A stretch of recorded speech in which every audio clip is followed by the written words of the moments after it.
that you do have and respect for the institution of marriage when you come onto a show like that, because you're saying, I'm going to make a commitment to this person even though I haven't met them and all that. I think it's the opposite.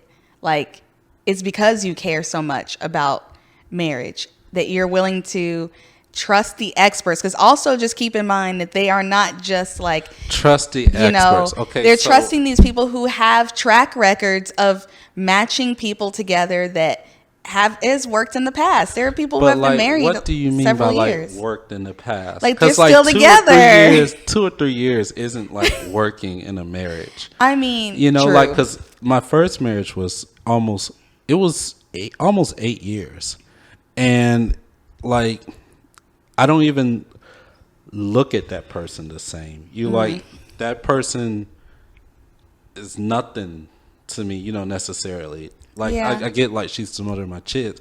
So like, what's a great meter to like say, oh, this is a good marriage? And then at the same time, there's plenty of people in marriages that like don't like each other. Been married for like 20 plus years. Obviously. And there's like people like to put like a length of time as like a nice metric for like how well a marriage is. Like, if it's actually working. Right. But sometimes people are just in there for convenience. Sometimes people are in a marriage for necessity. Yeah. Like they feel like it's a necessity. They don't want to like, the dudes don't even like, they don't want to pay child support, or the women, in most instances, the women don't want to like fucking like be out there on their own and have to support themselves. So they're stuck in this marriage. Well, it's not, in their opinion, they're stuck in this marriage. But these are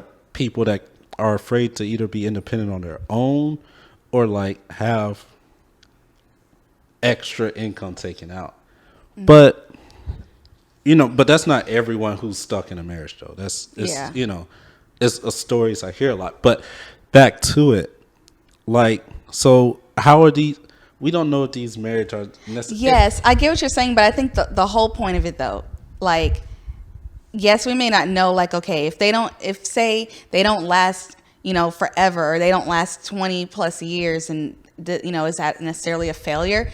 I don't think so. I think for the point of the show is that you marry this stranger, and at the end you have to decide whether you want to choose to stay married with them or not.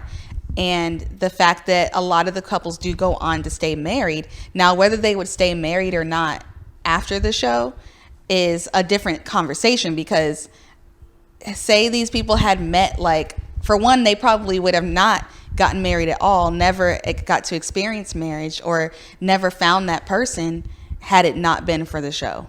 So